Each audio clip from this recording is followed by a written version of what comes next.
Hey there friends, and welcome back to another video. Today we have some huge amount of news for season 2 of Suicide Squad Kill the Justice League. If you do enjoy the video, leave a like, subscribe, and let's go ahead and get into the content. I know a lot of you are not necessarily happy about them having Mrs. Freeze instead of Mr. Freeze, but Mr. Freeze for the Arkhamverse is dead, and this is meant to be a Elseworld variant, multiverse, there's every possibility of everything, so it's reasonable to assume that there's characters that are the opposite gender. I mean, there's actually a specific version in the comics where everyone is the opposite gender. But after you see what she can do in this game, I think that you're probably going to change your mind because it's kind of amazing. First off, we got some info on Mrs. Freeze. Victoria Freeze is an ice-cold, self-sufficient survivalist who has watched her world burn to ice as Brainiac's invasion took hold. By the time we meet her in Season 2, she has spent years as the last holdout of her dying planet. Unwilling to leave her cryogenically frozen wife behind, but after being recruited by the squad, she may have the chance to save her wife and unleash icy hell on Brainiac. Mrs. Freeze is bringing some much-needed expertise to the squad in the form of her freeze tech. The primary way she utilizes her inventions is through her traversal, which incorporates a combination of ice-cool control and super smooth sliding that makes for a fast-paced, dynamic, and totally unique traversal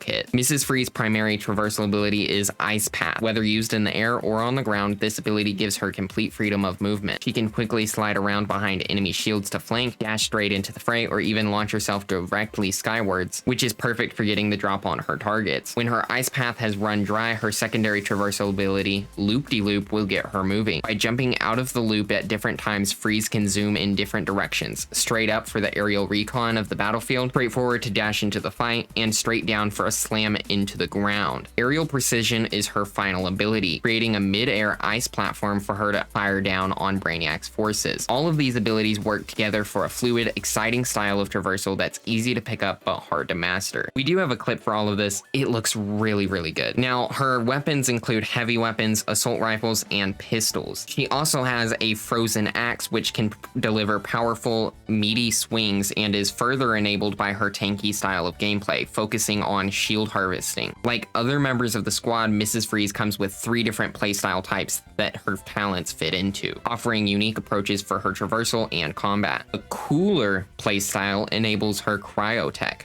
turning her into an unstoppable tank with incredible crowd-controlling freeze power. With the snowball effect talent, melee kills will cause all enemies nearby to instantly freeze. This couples perfectly with exothermic transfer, which comes at the cost of causing melee hits to remove the freeze status effect from enemies, but it will regenerate 25% shield. These both work in tandem to create a frantic style of tank play, with options for both crowd control and raw damage. His assist playstyle is all about making fundamentally physical with talents that buff melee attacks, shield harvest, and suicide strikes. The blunt force talent builds up 5% suicide strike resource from melee hits, synergizing perfectly with temperature drop, which empowers her suicide squad strikes, causing shields to drop for every player whenever she strikes an enemy with the suicide strike. Last is the technician playstyle. This is all about gear. Be it her firearms or enhancing her cryo boots for better traversal, this playstyle will see Freeze running and gunning, or sliding and dividing. Bomb Cyclone causes her traversal attack Powder Burn to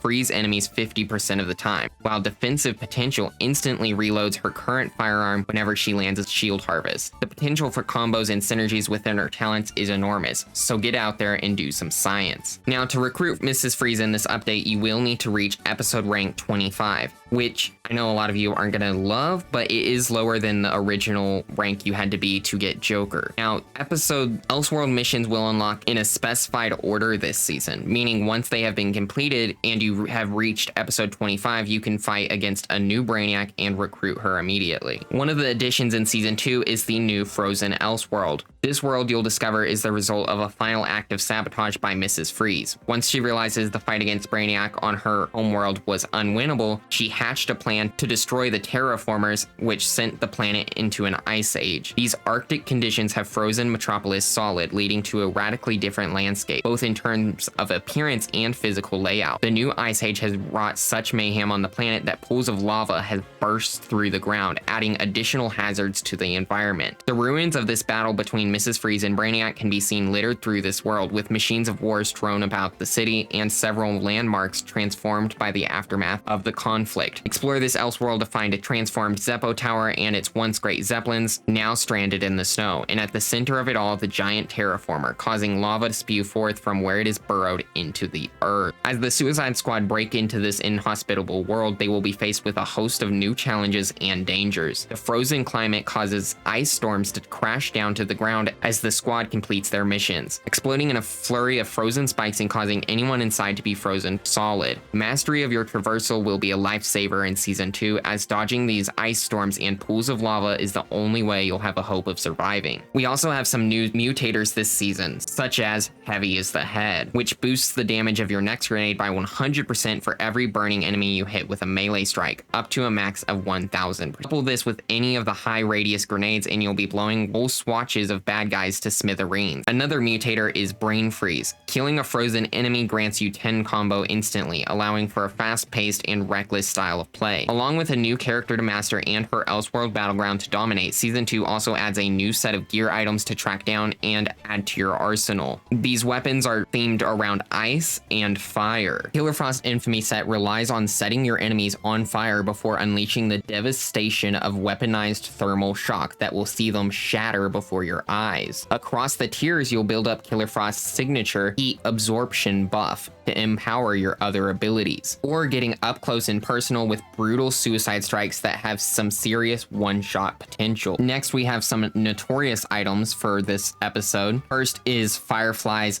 Pyromaniac weapon. It's available in 3 different types: the assault rifle, shotgun, and SMG. And if you get your hands on one, you'll burn your enemies to a crisp with each critical hit. Keep turning up the heat and you can switch to the devastating alternate firing mode, causing your freshly barbecued enemies to explode and take massive damage. Then we have the Golden Glider Notorious gear. Golden Glider's background as a figure skater gave them the inspiration for one of their most elegant augments. Countering enemies gift wraps them with astral ribbons, causing them to take increased damage for 10 seconds. Next is the Parasite Notorious melee weapons. This gruesome grafted gear deals increased melee damage against afflicted enemies if they are unlucky enough to live. Then the next melee attack is really going to hurt. In this case, what doesn't cure you only makes it hurt more. Now, they mentioned a few potential gear builds, but the main thing from this is that we get 2 new looks at 2 different Mrs. Freeze outfits. The first being a fiery themed one, should be available in the shop, I'm guessing, similarly to some of the other fire outfits. We also have this gold outfit. Now, in episode or the second part of this season, we will have some other weapons coming as well, including the Captain Cold Infamy set, Heatwave Notorious weapons, Icicle Notorious weapons, and Trickster Notorious melee weapons. They've also added new storage capabilities in the Hall of Justice with the Stash. In this stash, you will be able to store, break down, or compare a much larger amount of items so that whatever Brainiac throws at you, you'll have everything you need to tackle it head on. Plus, there's also a new grid system for viewing all of your items and several options on how to sort your loot. So I'm really excited about that personally, as that's kind of one of the issues with how much gear there is in this game, is that you just simply can't navigate it very well. Now, we do have some other cosmetic stuff that we're going to go over now. First off is the Battle Pass. The Battle Pass will have free and premium tracks once again. Signature outfits are themed around everyone's favorite mechanical genius, Toyman. The Joker, Harley Quinn, Deadshot, and Mrs. Freeze will all have outfits that harken back to the golden age of toys, with retro futuristic designs and unique traversal effects for each of the characters. By suiting up the squad with styles inspired by his favorite collectibles, you'll be able to put the action back in action figure. So these are obviously based off of kind of toys and stuff. Throughout the season, a number of new outfits will also be available in the store. Most exciting for Rocksteady fans, the Arkham family of outfits are coming. These include classic outfits from the Arkham series for Deadshot, Harley Quinn, Mrs. Freeze, and the Joker, all inspired by the iconic designs from the Batman Arkham games. Each of the outfits come with awesome color swatches too, themed after infamous DC supervillains from the Batman Arkham series, including Solomon Grundy, Two-Face, and Ra's al Ghul. Now, they didn't specify how many of these outfits we are getting, but we should at minimum get one for Deadshot, Harley, Mrs. Freeze, and Joker. Now, I'm assuming Joker's will just be his base design. He doesn't really look that different throughout the Arkham series. The Harley one we've seen is the Arkham Knight outfit, and I'm assuming that the Mrs. Freeze design will be based off of the Arkham City or Arkham Knight kind of look, not Arkham Origins. And for Deadshot, it's most likely also the one from City and not Origins, just based off of how much they pay attention to Arkham Origins with stuff. I just doubt that it would be anything from Origins. The Riddler may be the most annoying man in Arkham Asylum, but he sure cuts a fine suit. And with the new Riddler outfits, you'll be able to unravel the mystery of how he looks so fly. With outfits for Captain Boomerang, Deadshot, the Joker, and Mrs. Freeze, these mean green outfits will leave no question as to your sense of style. So yeah, we've got new Riddler themed outfits, which from this one looks pretty good. This should also be in the store just based off of the ordering of the article. Now, we also have some news on the whole season pass thing, because if you didn't know, they mentioned before launch that you'd be able to complete the battle passes at any time. Even if you're in season 3, you can complete season 1 and 2's battle passes and so on. So for those of you who haven't completed the first season of the Joker, you won't miss out on anything, because when this new season launches, you will be able to select which of the battle passes you would like to level up. Now, if you don't have the game already, or you want to get it on PC, it is currently available for free if you do have Amazon Prime through Twitch Prime Gaming thing, and it will only be available today. Tomorrow it will no longer be available, so if you want to get this, now is the time to do so. Anyways, that's going to be it for the video. If you did enjoy, leave a like, subscribe, etc. Season 2 is coming soon, and we're going to have a lot of stuff to talk about and a lot of videos coming. So I will see you guys all next time. Huge thanks to the channel members, Spider Kid, StormGod5746, Paco Catfish, and David Lawless.